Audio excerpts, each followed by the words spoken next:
किशोर जी, हाँ जी। आप तो घर इसके बाद आए तो अभी आपको क्या चल रहा है अभी? वो बातें करो, बाद में एक दूसरा क्वेश्चन है। हाँ हाँ हाँ, बहुत अच्छा। अभी तो क्या हो गया है कि अभी वो नवकलमों का शुरू हुआ है ना, हाँ। तो बहुत टाइम के बाद ये बहुत ही अच्छा एक क्रम शुरू हो गया। तो ये नवकलमों के अंदर जो डेप्थ में हम जा रहे हैं ना, तो बहुत बड़ी जागृति बढ़ रही है, बहुत ट्रिमेंडियस। वैसे तो नॉर्मली पहले टाइम में तो क्या होता था कि हम नवकल्म बोल जाते थे, पर अभी ये नवकल्म के एक एक कड़ी के अंदर जो हमने पूरा प्रयोग किया है, तो उसके अंदर पूरा फिर उसका सामायिक करते हैं, फिर उसके अंदर सब प्रतिक्रमण करते हैं, तो हमको दिखाई देता है कि हम कहाँ कहाँ पर अभाव तिरस्कार करके आए। और पिछली पिछली बातें भी वापस खुल रही है कि हमने इधर ऐसा किया था। और जो पहले नॉर्मली क्रम में तो हम प्रतिक्रमण करते थे, पर अभी एक एक कड़ी को प्रतिक्रमण करने का जो हाथ में लिया है अभियान, उससे तो बहुत बहुत लाभ हो रहा है। क्योंकि हमारे पिछले भी कितनी सारी जो अभाव तिरस्कार किए हो, या किसी धर्म के बारे में किया हो, या किसी भी नवकल्मों में से हमने कोई भी नियम भंग किया हो, वो हमारी आंखों के सामने आ रहा है। और हमको प्रॉपर प्रॉपर स्कोप मिल रहा है कि उसका हम पूरा पृथक्करण करके कि हमारी कहाँ कहाँ भूले हुई थी, कहाँ कहाँ भाव किया था, कहाँ तिरस्कार किया था, वो सब एविडेंसेस याद आ रहे हैं। तो उसकी वजह से उनके प्रतिक्रमण बहुत अच्छे हो रहे हैं। और इतनी इतनी हड़वाट फील हो रही है, इतना इतना कंफर्टेबल फील हो रहा है कि जिसका वर्णन नहीं हो सकता। फिर अभी वो बात याद आती है कि दादा भगवान क्यों बोलते थे कि हमें जैसे ही हमको ज्ञान प्रकट हुआ तो हमने लाखों प्रतिक्रमण किए, हर हड़ाट प्रतिक्रमण किया, तो वो दादा को सब दिखाई दिया। तो ज्ञान की इतनी बड़ी शक्ति है कि जितना ज्ञान की प्रागट्य होता है, उतनी हमारी भूलें दिखाई देती है, उतने हमारे जो पिछले भव में या ये भव में उनका रिकलेक्शन होता है, और उसकी उसकी बहुत सारे प्रतिक्रमण हो जाती है। तब जाके हमारे को ये अंदर हड़वाश होती है, और इसकी वजह से हम अंदर से हल्के होते जाते हैं, और इतना हमको अनुभव में आता है कि we are coming near and near to the मोक्षास। Very good.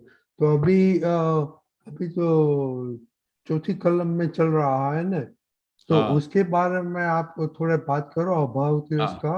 हाँ और कुछ भी आपको इंसिडेंट दादा के साथ जो कुछ याद आया, ये हाँ कलम के बारे में वो जरा बताइए। हाँ हाँ।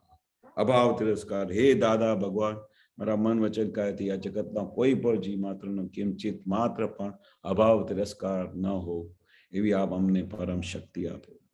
હવે એ અભાવ तिरस्कार का हिंदी जो हिंदी हिंदी, सॉरी, हम भी हाँ भूल गए, हाँ, सॉरी। तो ये जो अभाव और तिरस्कार का दादा ने ये चौथी कलम दी है ना, बहुत बड़ी इंपॉर्टेंट कलम है। क्योंकि हमको पता भी नहीं चलता है, हमको पता भी नहीं चलता है कि उठते बैठते हम किसी के लिए मन में कैसे अभाव प्रकट कर डालते हैं।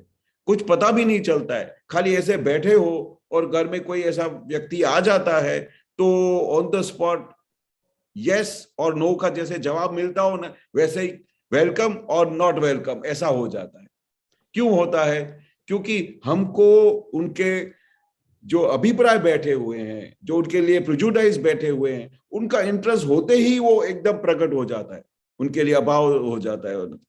तो दादा ने क्या बोला कि मुझे ये जब कलम की वो बात याद आती थी, तो दादाजी के पूरे लाइफ पीरियड के अंदर कभी भी, कभी दिन को 2 बजा हो, कभी 4 बजा हो, सुबह का टाइम हो अर्ली 5 o'clock या 6 o'clock, ऐसे किसी भी टाइम पे कोई भी व्यक्ति आ जाता था, या पहली बार आता था, या महात्मा आ जाता था, तो दादा के चेहरे पे एक सेकंड के लिए भी उनकी जो लाइनें हैं, जो उनकी रेखाएं हैं, उनको टच भी नहीं होता था। और उनके अंदर शुद्धात्मा पर देख के वो उनको वेलकम करते थे, आओ। फिर कुछ भी टाइम हुआ हो, तो उसमें से क्या सीखने को मिला कि दादा ने कहीं भी किसी भी जीव के लिए अभाव तिरस्कार जैसी कोई चीज ही नहीं थी। और वैसे ही दादा हमको वो दिखाना चाहते थे कि भाई कोई भी घर में मेंबर हो, आपके जितने भी फाइल्स हो, जिनके साथ आपका उठने बैठने का व्यवहार है, जिनके साथ राग द्वेष है, जिसके साथ हलो हाय का रिश्ता है, जिसके साथ आपका कोई कई जन्मों के साथ हिसाब है, उन सब के लिए ये ज्ञान मिलने के बाद उनके अंदर 1 सेकंड के लिए भी अभाव तिरस्कार नहीं होना चाहिए, क्योंकि हमारी दृष्टि बदल चुकी है। हमारी दृष्टि वो पहले जैसी नहीं है। हम अभी शुद्धात्मा पद में बैठ गए हैं, सामने वाले के अंदर शुद्धात्मा दिखता है, तो अभी हमारे जैसे हमारे यहाँ पर कोई भी अभाव तिरस्कार जैसी चीज रही नहीं है। सबसे पहले हमको शुद्धात्मा का लक्ष्य हाजिर हो जाता है। पर जाने अनजाने में, इस भव में, पर भव में, संख्यात असंख्यात भवों से हम तो ये सब करते हुए आए हैं। इसीलिए दादा ने सिखाया कि भाई ये प्रतिक्रमण करते रहना पड़ेगा, क्योंकि ये भव का तो नहीं है, पर ये भव का भी होगा, या पर भव में भी हमने किसी के लिए अभाव तिरस्कार किया होगा। उसके लिए दादा ये शक्ति तो की है, अभी ऐसा कभी भी नहीं हो। जब तक मेरे 1-2 अवतार बाकी है, दादा बोलते हैं कि अभी तो 1-2 अवतार में सीधा मोक्ष चले जाएगा, तो 1-2 अवतार में जो भी बाकी है तो अभी से हम साफ कर डाले कि फिर वो अगले 1-2 अवतार में तो ऐसा 1% भी ऐसे परमाणु अंदर नहीं रहे। उसके लिए हम दिन रात ये 9 कलम के पीछे पड़े हैं और वो प्रतिक्रमण कर रहे हैं और दादा से आलोचना कर रहे हैं कि ऐसा कभी नहीं हो हमारे पास। तो ये दादाजी का एग्जाम्पल मैं इसलिए बता रहा हूं कि हमने दादाजी को बहुत करीब से देखा, बहुत ऑल द टाइम दादा के सामने बैठे रहते थे। हमारे घर में अगर रात को 10-11 बजे कोई आ जाए तो हमको ऑन द स्पॉट अभाव हो जाता है, ये कोई आने का टाइम है।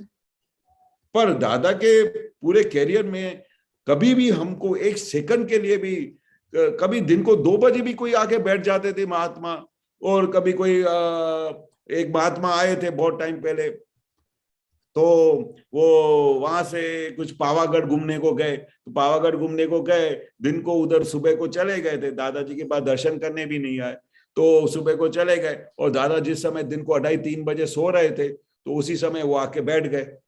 तो दादा ने बोला कि हमना क्या थी, तो बोला कि अमे पावागढ़ गया था, પછી દર્શન કરીને પાછા આવ્યા, પછી તમારા દર્શન કરીને અમે પાછા જઈએ છીએ અમદાવાદ। तो देखा जाए तो उस समय दादाजी को बहुत सारे प्रश्न हुए कि भाई ज्ञानी पुरुष इधर बैठे थे, उनका दर्शन करने नहीं गए, उधर गए, फिर दिन को 3 बजे इधर आए, उधर उस समय फिर दादा को पूछना पड़ा कि आपने खाना खाया कि नहीं खाया, कुछ भी।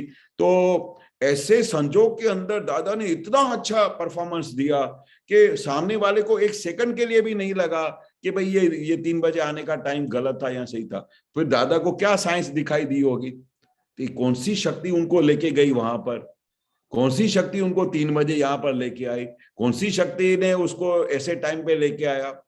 तो दादा को जो सोने का टाइम था तो आधा 1 घंटा थोड़ा आड़ा पड़ते थे, तो वो भी वो पूरा हो गया। इतने में शाम के 4-5 बज गए, फिर दादा ने बोला चलो सत्संग में चलो, सब उधर मिलते हैं। तो आप इमेजिन करते हो कि ऐसे संजोग के अंदर अगर हम नॉर्मली बैठे, हम दिन को 3 बजे सोने वाले का टाइम होता हो, उसी समय नॉक करे कि भाई मैं आया हूं, और फिर आपको बहुत ऐसा लगे कि अभी तो सोने का टाइम था, अभी इसको आने का था, ये कोई आने का टाइम है। सहज रीते ऐसा आप नहीं भी सोचो तो भी ऐसा विचार आ जाता है, पर ज्ञानी पुरुष को ऐसा कभी नहीं हुआ। ज्ञानी पुरुष को कभी ऐसा विचार नहीं आया कि ये 3 बजे कैसे आया, बाथरूम में कैसे आया, ये सुबह को 6 बजे 5 बजे कैसे आया। कितने महात्मा बॉम्बे जाते तो 5 बजे ही बैग लेके उधर आके बैठ जाते थे, कभी नहीं। और वो दादा जानते थे कि कौन सी शक्ति उनको यहाँ तक लेके आती है, कौन सी शक्ति उनको कहां से कहां लेके जाती है। वो दादा ने कितना अच्छी चीज बोला, मैं एक बार तो सुन के हैरान हो गया कि दादा ने पता है क्या बोला कि व्यवस्थित का ज्ञान तो हमको जन्म से था। अभी हम सोचे कि दादा ने फिर तभी बोला कि हमको व्यवस्थित का ज्ञान को शोध खोज के लिए हमारे कितने जन्म चले गए, तब जाके दादा बोलते हमको व्यवस्थित का ज्ञान प्रकट हुआ। तो ये ज्ञान कैसा था प्रकट, कि कितनी तो दादा बोले 1958 में हमको ये ज्ञान वो प्रकट हुआ, पर दादा बोलते हैं व्यवस्थित का ज्ञान तो हमको जन्म से था। मतलब कितने जन्म से दादा ने वो उनको पृथक्करण किया होगा। तो फिर अगर कोई 3 बजे आता है तो दादा को कैसे व्यवस्थित शक्ति का पूरा विज्ञान हाजिर होता होगा। ये कमाल है। इसलिए दादा ने इतना बड़ा कलम बनाया कि भाई किसी के लिए भी अभाव तिरस्कार नहीं हो। ये बहुत इंपॉर्टेंट चीज है, क्योंकि कौन सी शक्ति उनको कौन से टाइम पे लेके आती है आपको किसी को पता नहीं। Very good Keshav Anand ji. ये अक्षय भाई को क्वेश्चन है आपके लिए। हाँ जी, जय सच्चिदानंद जय केशव सच। जी। कि अक्षय की गलत एक समझ है वो सर करेक्ट, जोर से बोलिए अक्षर भाई। अक्षय की गलत एक समझ है वो करेक्ट करनी है। तो गलत समझ ये है कि ऐसा लगता है अक्षय को कि अक्षय खुद पे अभाव करता है। जैसे कि कई बार किसी को गलत बोला, कुछ कठोर भाषा बोली, अक्षय ने बोला, अ, या तो फिर खुद का भोगवटा आया, अक्षय कोई खुद का भोगवटा आया, किसी ने कुछ किया पर ये भोगवटा तो अक्षय का ही है। तो अक्षय पे अभाव होता है कि भाई कहाँ कितना कचरा माल है, ये क्या है। तो मेरे को लगता है कि ये गलत है मेरी समझ, पर मैं आपसे जानना चाहता हूँ कि ये समझ गलत है तो गलत है, तो कैसे करेक्ट समझ क्या है। हाँ, नहीं, अपने वो दादा बोलते ना कि कितना भी कचरे जैसा माल निकले ना, तो भी ये माल किसका है? तो बोलो अक्षय का है। तो अक्षय तो है ही ऐसा। अक्षय का तो स्वभाव, अक्षय जो मटेरियल लेके आया है वो तो ऐसा ही लेके आया है। इसके ऊपर क्या भाव करने का? ये तो सब इसके बोल, दादा तो बोलते हैं कि इसको तो देखने जैसी चीज नहीं है, इसको तो क्या है, संभाव से निकाल करने का है। अक्षय कोई आड़ाई करता हो तो भी बोलने का अक्षय भाई आंसू कर ही रहे, ये क्या कर रहे हैं आप? तो कोई खराब सर किसी के लिए अभाव हो गया, किसी के साथ बोलाचाली हो गई, कुछ ऐसा हो गया, तो अक्षय भाई अपने को ऐसा शोभता नहीं है यार, अपने को ऐसा नहीं होना चाहिए। अब तो अभी इतना अच्छा क्रम ज्ञान मिला है, ज्ञानी पुरुष के 4 हाथ हमारे सर पे पड़े हैं, इतनी अच्छी समझ दी है, अभी भी ये माल निकल रहा है। चलो निकल रहा है ना, करो प्रतिक्रमण करो। ये कब तक ऐसा चलेगा अक्षय भाई? अपने को तो पराक्रम करने का है, पुरुषार्थ के बाद पराक्रम करने का है। अभी अपने को ये सब कचरपट्टी में से बाहर निकलने का है, और जो कुछ भी ये कचरपट्टी है अक्षय की है, हमारी नहीं है। मैं तो स्वतंत्र रीते शुद्धात्मा प्योर सोल हूं, मुझे तो कोई टच भी नहीं कर सकता है। ये सब जो भी कचरा पट्टी है, जो भी अच्छाई है, जो भी बुराई है, सब अक्षय की है। इससे तो अपने को राग द्वेष अभी रखना ही नहीं है। अभी कोई अक्षय से बहुत अच्छा काम हो जाए, किसी को जाके बहुत हेल्प करके आए, और उसको बहुत हेल्पफुल हो जाए, उसका कोई दान पुण्य करके आए, तो थपथपाने का अक्षय भाई बहुत अच्छा काम किया। तो ये क्या साइन है? जब अच्छा काम किया तब पीठ को ठपठपाओ, अक्षय को प्रोत्साहन दो, उसको उसको ये हिम्मत दो कि तुमने बहुत अच्छा किया, आगे भी अच्छा करने जैसा है। पर अक्षय से कुछ गलत हो जाता है या कभी उसकी भूल हो जाती है, तो दादा बोलते उसमें डिप्रेशन में नहीं आने का, ये अक्षय की भूल है। जैसे तभी तो हम राग द्वेष से मुक्त हुए कहलाने का ना। अच्छी बात हुई तो हमको राग हो जाता है, बुरी बात हो जाए तो उसके लिए द्वेष हो जाता है। तो हमको अक्षय से द्वेष तो करना नहीं है, क्योंकि हमको दादा भगवान ने राग द्वेष से मुक्त किया है। अभी तो राग द्वेष जैसी चीज रही नहीं है। अपने को इतना मुक्त किया है कि सिर्फ अभी तो अक्षय को क्या हो रहा है वो हमको सिर्फ देखना है। अच्छा काम हुआ तो पीठ ठपठपाओ, बुरा काम हुआ तो उसको टकोर करो, उसको बोलो अक्षय भाई ऐसा नहीं होना चाहिए। जैसे ज्ञानी पुरुष भी बोलते थे अपने एम पटेल को, एम पटेल साहब आप हमने आपको ये क्या लगता है अभी तक भी ऐसा चलेगा? 70 वर्ष की उम्र हो गई अभी भी ऐसा होगा? जब ज्ञानी पुरुष ऐसा टकोर कर सकता है तो वो हमको ये सिखाते हैं कि वो कितने अलग थे, कितने छुट्टे थे, तभी तो ऐसा बोल सकते थे। नहीं तो एम पटेल को ऐसे गुस्से होकर कोई बोल सकता है? ये छुट्टापना की निशानी है। ये दादा ने हमको सिखाया है कि कैसे छुट्टा रहने का अक्षय से। कुछ गलत करता है तो अक्षय को टकोर करो, गलत करो, अक्षय भाई क्या मटेरियल लेके आए हो? अभी तो देखो, अभी तो पता चला ना कि कैसा कचरा माल लेके आए हो। और अच्छा करे तो बहुत अच्छा काम किया अक्षय भाई, हम तुम्हारे साथ है, तुम और भी अच्छा कर सकते हो। तो दोनों चीज में जैसे ही आप इस व्यवहार में रहोगे तो दिन ब दिन आप छुट्टे होते जाओगे, अलग होते जाओगे, और आपको बहुत मजा आएगा। छुट्टापने का तो नशा ही कुछ और होता है, इतना अच्छा होता है कि एक पल के लिए भी ऐसा आप अक्षय को टकोर मारो और थोड़ी देर के लिए उसको शाबाशी दो अच्छे काम के लिए, तो उसमें से जो छुट्टापने का अनुभव होएगा ना, वही सबसे बड़े आपको धीरे धीरे जागृति के तरफ लेके जाएगा, केवल ज्ञान की तरफ लेके जाएगा। पर अब मैंने अक्षय को थपथपाया हाँ, तो उसका मान भी चढ़ता है ना, उसका तो फिर मान दादा भी ने नहीं चढ़े। बताया एलिवेशन एंड डिप्रेशन से जुदा ऐसा मैं शुद्ध आत्मा हूं। एलिवेशन में आए तो भी मैं उससे अलग हूं, डिप्रेशन में आए तो भी मैं उससे अलग हूं। एलिवेशन एंड डिप्रेशन थी जुदो है वो शुद्ध आत्मा। ऐसा दादा कभी कभी बुला लेते थे ज्ञान विधि में, क्योंकि ये अस्खुद है, कुछ अच्छा हो जाता है तो एलिवेशन हो जाता है, मैं कैसा ब्रह्मचर्य व्रत पालन करता हूँ, एलिवेशन हो गया। फिर कभी ऐसा मन में कोई ऐसा स्त्री के संबंधी विचार आ गया तो डिप्रेशन में आ गया। तो दादा बोला ऐसे एलिवेशन और डिप्रेशन से भी अलग शुद्ध आत्मा हूं। कितनी बड़ी दादा ने साइंस खोली की है। तो कभी भी एलिवेशन में हो जाए तो फिर सीधा पकड़ के नीचे आने का कि क्या जता रहा, कैसे कहाँ पहुंच गए अक्षय भाई, कहाँ पहुंच गए, अभी तो बहुत मील दूर पहुंचने का है केवल ज्ञान में, अभी छोटी सी बात में इतना एलिवेशन हो गए। तो फिर ऐसा दादा ने ऐसा छुट्टा पढ़ाने का ज्ञान दिया है ना कि एलिवेशन में आए तो उसमें से भी यूं बाहर निकाल सकता है, डिप्रेशन में आए तो उसमें से भी बाहर निकाल सकता है। कितने सारे लोग तो बोलते कि ऐसा डिप्रेशन में आ गया कि बाहर ही नहीं निकल पाता है।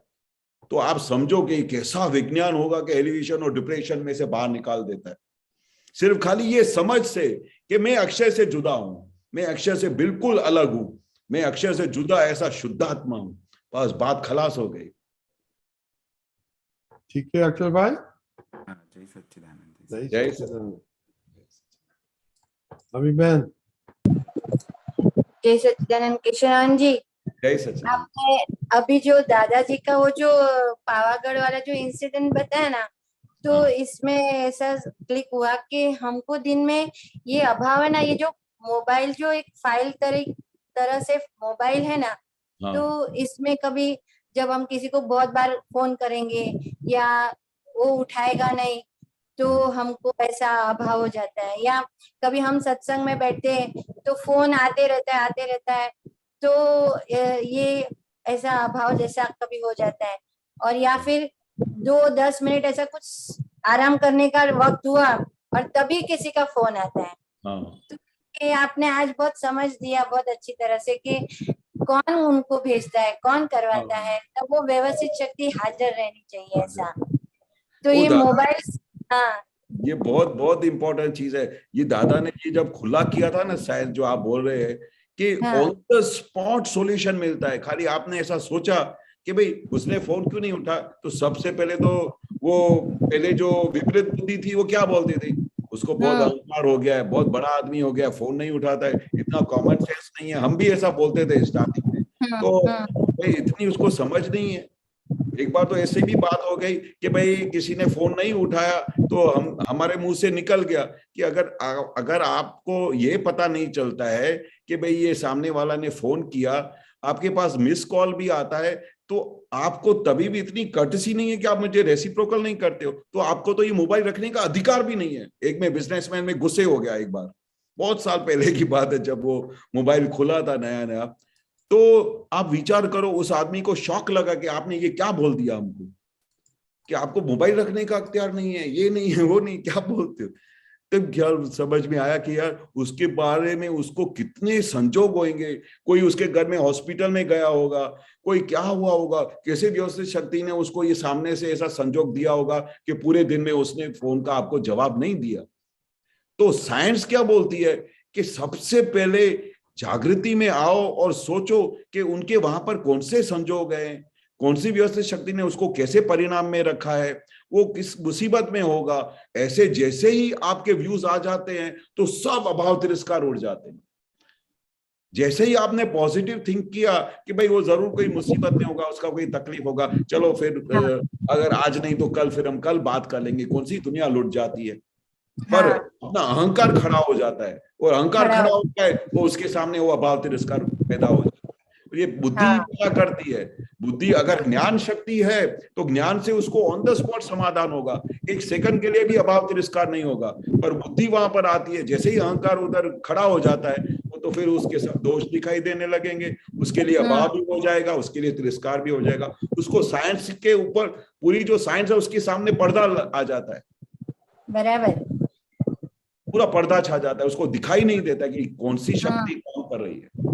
ये तो हमने बचपन से दादाजी के पास ऐसे बैठे रहते थे तो हम एक एक संजोग को गुजरते हुए देखते थे, उसमें से हमारा धारण निकलता था कि दादा कौन सी स्टेज पे बैठे हैं। किसी का दोष ही नहीं दिखाई देता है। हम सुबह को कभी 5 बजे आए तो भी कुछ नहीं बोले, कभी हमें 8 बजे भी आ गए तो भी कभी दादा नहीं बोलते के बाजी 8 बजे आयो। तो दादाजी को कितना दिखाई देता होगा कि जो आदमी रोज 5 बजे आके खड़ा होता है गेट पे, दरवाजा खोलता है दादा की से, आज 8 बजे आया तो क्या उसका संजोग होगा। तो ये पूछते भी नहीं थे कि आज केम 8 वागे आया, बोलो। तब तक तो दूसरे अपने पुत्र मिलके उनकी दादा की सेवा भी पूरी कर डालते थे। नहीं तो दूसरी जगह पे हो तो पहले ही प्रश्न हो जावे कि आज तुम्हारे भूल हो, आपसे भूल हो गई। और वो गुरु शिष्य के संबंध में दादा नहीं बताते थे कि एक पुस्तक हाँ। आपके पीछे रख दिया तो उसकी हालत खराब कर देते। हम्म। और हमारे केस में हम 8 बजे जाए तो भी दादा बोले जय सच्चिदानंद, 6 बजे जाए तो भी जय सच्चिदानंद, 2 दिन के लिए नहीं आए और 3 दिन के बाद आए जय सच्चिदानंद, मधु बरोबर है, हाँ ठीक है ना, ऐसा फिर पूछते थे। वो बराबर। जानते थे कि भाई क्यों 2 दिन के लिए नहीं आया, वो दादा को पूरा ज्ञान दिखाई देता था। हाँ बस वो ऐसा साइंस हमको टच हो जाए ना तो हम सबका काम होगा। किसी के लिए अभाव बराबर। संसार जैसी चीज ही नहीं रहे इस धरती पे। हाँ ऐसा क्या दादा अभी ने बहन? ज्ञान दिया है। दादा दादा के डिक्शनरी में अब क्यों शब्द ही नहीं था, हाँ क्यों ठीक है ऐसा अभी हुआ। बहन। हाँ और बराबर। आपका पंखा बहुत आवाज करता है। मीनाक्षी बहन, हाँ, जय सच्चिदानंद केशवानंद जी, रजनीकांत भाई, जय સૌ મહાત્માઓ। સચ્ચિદાનંદ। जय सच्चिदानंद। હા, આપે હમણાં પેલું પરાક્રમ ભાવ માટે કહ્યું ને, તો પરાક્રમ એકચ્યુઅલી એ દાદાના આપણે અક્રમમાં હોય પરાક્રમ ભાવ, અને हाँ, હોય તો એ શું છે એમ बताओ મને પ્લીઝ। पराक्रम हिंदी हुए। में, हिंदी હા में। सॉरी, हिंदी। हाँ पराक्रम तो होता है ना, पुरुषार्थ होता है। उसके बाद अभी कोई चीज ऐसी हो तो जैसे आपको बार बार ऐसा दिखाई देता हो, सबके दोष दिखाई देते हो, कभी दादाजी की आज्ञा के विरुद्ध चले जाते हो, कभी कभी आपके हाथ में कोई चीज पकड़ में नहीं आती हो, तो फिर दादा बोलते वहां पर पराक्रम करना पड़ेगा। पराक्रम यानी कैसा पराक्रम कि उसको पूरा पुरुषार्थ को इतना टॉप लेवल पे लेके जाने का कि वो चीज आपके हाथ में से निकलनी चाहिए। दादा के साइंस के मुताबिक जितनी भी वीकनेसेस है, जो दादा बोलते थे ना कि ब्लंडर्स तो मैंने सब आपको निकाल दिए, पर जो मिस्टेक्स है वो आपको निकालनी पड़ेगी। और मिस्टेक्स इतनी इजीली नहीं चलती थी, तो दादा वो हमको रास्ता बताते थे। वो रास्ता बताने का तरीका होता था वहां पर पराक्रम करने का, ऐसा पराक्रम करने का कि वो सब जो वीकनेस है, जो सब भूले हैं, जो निकलती नहीं है। जैसे वो दादा बोलते ना कि जो अंदर क्रोधमान माया लोग बैठे हैं, तो उनको अगर आप खुराक दोगे तो 3 साल तक उसका एक्सटेंशन हो जाता है, पर अभी उसको निकालना हो तो 3 साल तक पराक्रम करना पड़ेगा कि नहीं करना पड़ेगा। कैसे, वो कैसे तो करेंगे हम। ऐसे कि हर संजोग में जहां पर भी प्रकृति लोभ की हो तो उधर उसके ऊपर कंट्रोल, उसके ऊपर वॉच होना चाहिए कि अभी ये प्रकृति कहाँ गई, ये किस तरफ मेरे को लेके जा रही है, ये कहां पर मुझे मोह में लेके जा रही है। उसको पकड़ो, पकड़ के उसको वापस लेके आओ। जैसे दादा बोलते थे 300 किलोमीटर आप नॉर्थ में चले गए और आपको जाने का था वेस्ट में, तो वापस 300 किलोमीटर आना पड़ेगा कि नहीं आना पड़ेगा। आना पड़ेगा। हाँ वो आने पड़ने के लिए उसको पराक्रम करना पड़ेगा, नहीं दूसरी ट्रेन बदलनी पड़ेगी, खाना नहीं खाया होगा और फिर से बिना भूखे फिर वापस उसी ट्रेन में वापस दौड़ना पड़ेगा, क्योंकि उसको अचानक ख्याल आया कि मैं रॉन्ग डायरेक्शन में पहुंच गया हूँ। ओके। पराक्रम करना पड़ेगा क्योंकि हमको वापस उस डायरेक्शन में पहुंचना है, उस डेस्टिनेशन में पहुंचना है। उधर वो उधर हम अगर ढीला होके बैठ गए तो फिर उधर ही बैठे रहेंगे, फिर हम अपने काम पे पहुंच नहीं पाएंगे। ऐसी जगहों पे पराक्रम करने का, क्योंकि अंदर बहुत बड़ी माया जाल बैठी हुई है जो अभी तक तो हमारे पकड़ में नहीं आती है। दादा बोलते हैं कि जो पकड़ में आ जाए तो आपका तो बिल्कुल अंदर मुक्त हाथ से प्रकट हो जाए, आपको ऐसा मुक्ति अनुभव हो जाए ऑन द स्पॉट। ऐसा विज्ञान मैंने दिया है। क्यों बोलते थे कि ये विज्ञान मिलने के बाद आपको निरंतर समाधि रहेगी, निरंतर समाधि। 1 मिनट के लिए आप हिल नहीं सकते हो, कितना भी बड़ा पहाड़ टूट जाए, कितने भी बारी बारी लोग आपके गालियां बोल के जाए, कुछ भी कर जाए, पर आप हिल नहीं सकते। ऐसा मैंने विज्ञान दिया है आपको। वो ऐसा पराक्रम के बाद रिजल्ट आता है। ओके ओके बराबर। हाँ हाँ मैंने कहा जय सच्चिदानंद। हाँ सच्चिदानंद जय सच्चिदानंद। गीता बहन,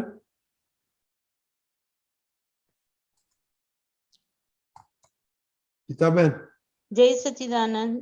जय जय सच्चिदानंद। सच्चिदानंद। रजनीकांत जय सच्चिदानंद बोलो।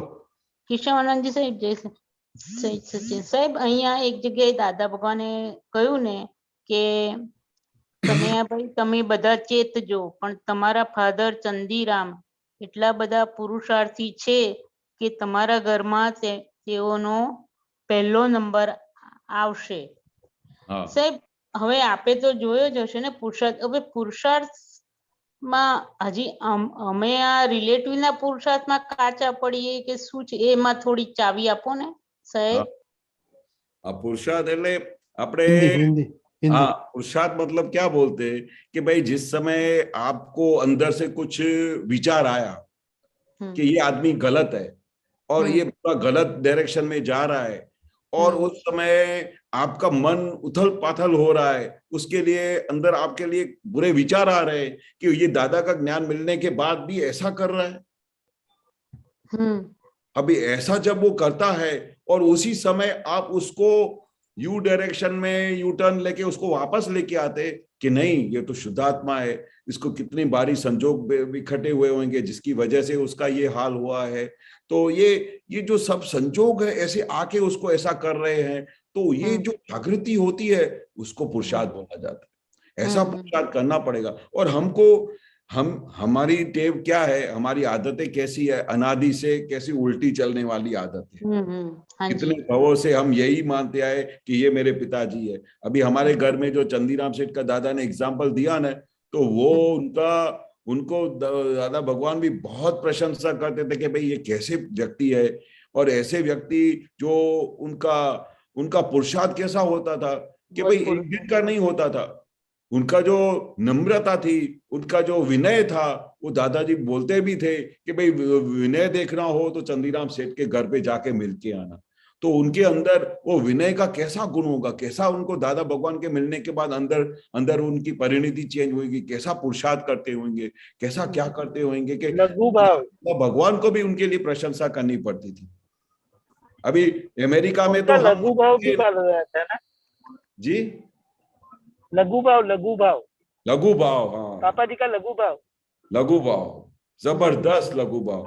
अभी हम तो अमेरिका में होते नहीं थे, और अमेरिका में जाके उधर वो विनय की जब भी बात निकले तो वो सब लोगों को बता देते कि विनय देखना हो तो चंदीराम सेठ से मिल के आना। फिर वो अमेरिका से सब लोग बाद में आते थे तो दादाजी सरप्राइज होते थे।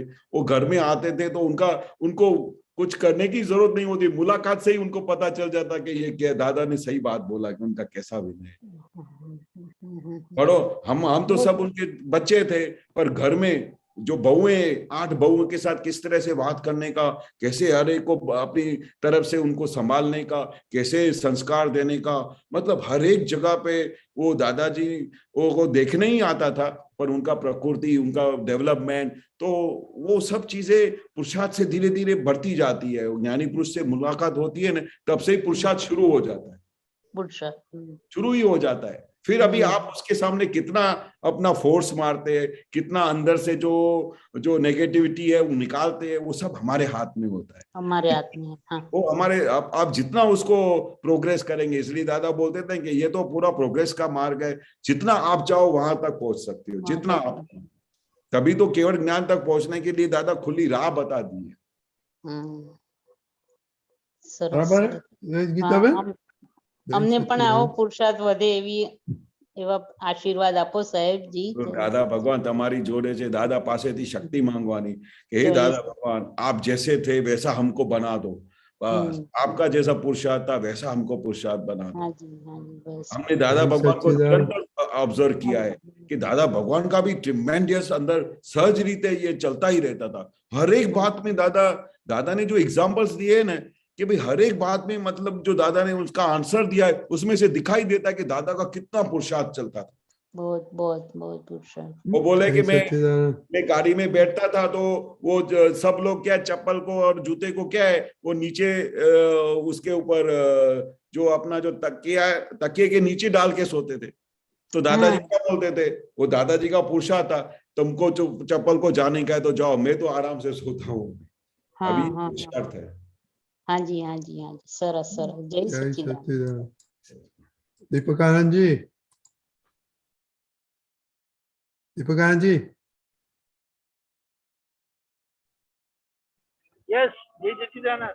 ओके, एक मिनट आपको क्वेश्चन है केशव दादा के, केशवानंद जी के लिए। हाँ, 1 minute. Hello, Yeah, yeah, 1 minute. दीपकान जी।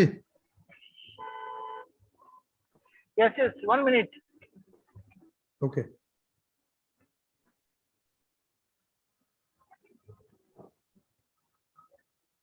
जय सच्चिदानंद केशवानंद जी, जय सच्चिदानंद। आप आपके घर में इतने सारे लोग हैं, तो दादा के विज्ञान से आपसे तो सब लोग बड़े हैं हाँ और सब लोग आपका दोस्त जमाते होंगे, ये करो वो करो। हाँ। तो आपने ये दादा के ज्ञान से कैसे किसी भी प्रकार का अभाव तिरस्कार किए बगैर उसको निभाया या निभा रहे हो अभी? हाँ सुनाई दिया? हाँ हाँ, सही बात है, सही बात है। You are like the youngest, right? हाँ, नहीं, बहुत अच्छे आपने प्रश्न पूछा कि हमारे घर में तो बहुत बड़ी सेना है, 8 भाई, 1 बहन, फिर इतनी सारी बहुएं घर में, फिर उनके बच्चे।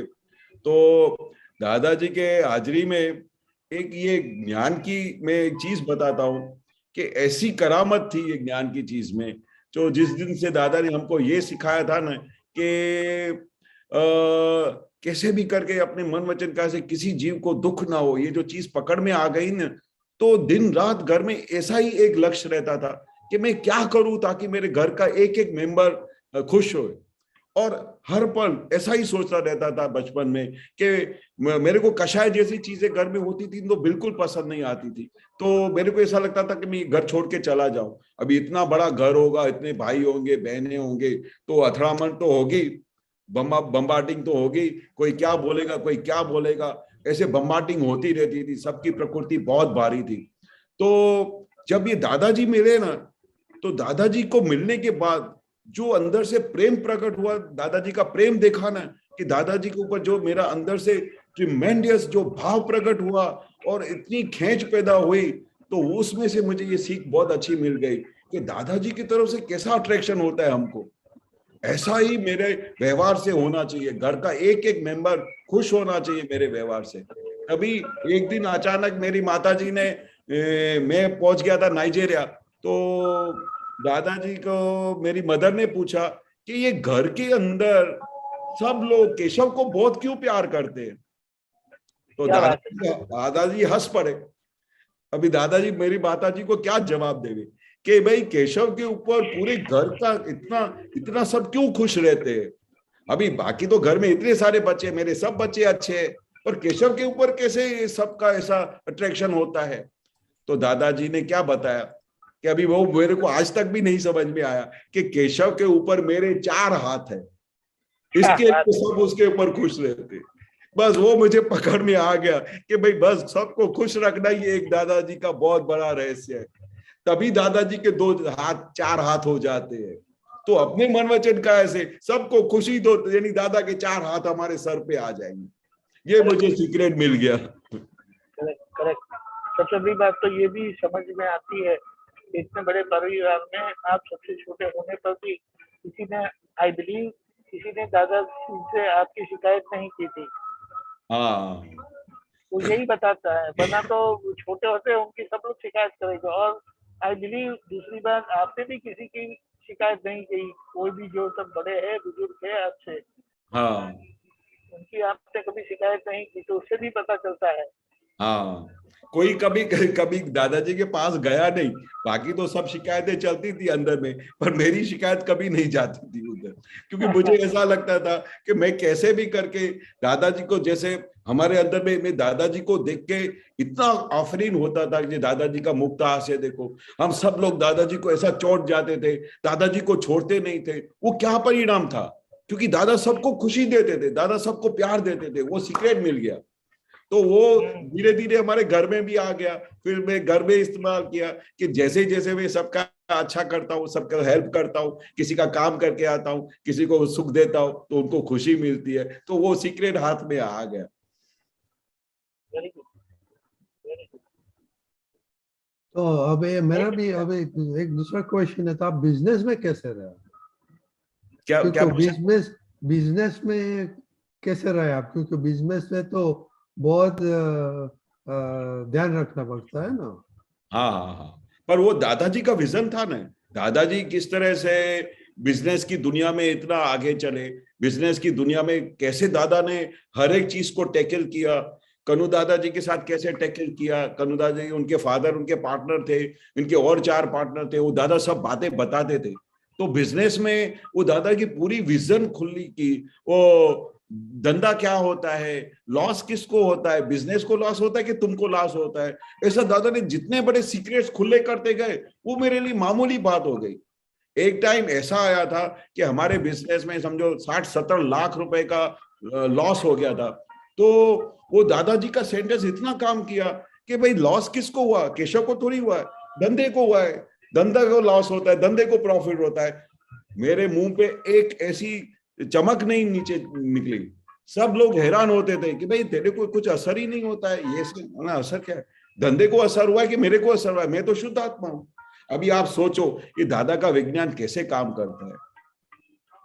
इसलिए तो दादा ने खुला किया, धंधो सम्यक समझने, सम्यक समझने धंधो का धंधा की दादा ने साइंस खुली की है। धंधा बिजनेस खाली बिजनेस के तरीके से नहीं करने का है, सम्यक समझने बिजनेस करने का है। तो वो भी दादा ने बहुत बड़ा सीक्रेट खुला किया। एक चीज है कि इस धरती पे दादा ने ऐसी कोई चीज नहीं है जिसका दादा ने खुली तरह से उसका खुलासा नहीं किया हो, फिर चाहे बिजनेस हो, फिर चाहे हस्बैंड वाइफ हो, फिर चाहे हस्बैंड वाइफ के साथ बच्चों का रिलेशन हो, जो भी आप इमेजिन कर सकते हो इस धरती पे हो रहा है, उसका दादा ने हर एक बात का सॉल्यूशन दिया है। बहुत बहुत बढ़िया। अच्छा, ओके, अभी अपना टाइम हो गया है, तो त्रिमंत्र बोलायो अक्षय भाई, फॉलो करो। नमो वितरागाय, रागाय, नमो वितरागाय, नमो अरिहंताणम, नमो वितरागाय, नमो अरिहंताणम, नमो सिद्धाणम, नमो सिद्धाणम, नमो आयरियाणम, नमो आयरियाणम, नमो उवज्जायाणम, नमो उवत्सायाणम, नमो लोए सव साहुणम, नमो लोए सव साहुणम, ऐसो पंचन मुक्कारो, ऐसो पंचन मुक्कारो, तव पावपणासनो, सव्वपावप्पणासनो, मंगलाणम च सव्वेसिम, मंगलाणं च सव्वेसिं, परमं हवै मंगलम। परमं हवै मंगलम्। ओम नमो भगवते वासुदेवाय, ओम नमो भगवते वासुदेवाय, ओम नमः शिवाय, ओम नमः शिवाय। जय सच्चिदानंद, जय सच्चिदानंद। जय सच्चिदानंद। दीपकान जी, कल का प्रोग्राम क्या है?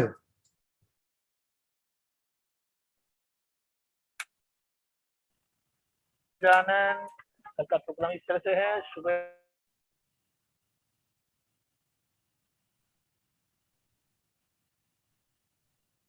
Cannot hear you.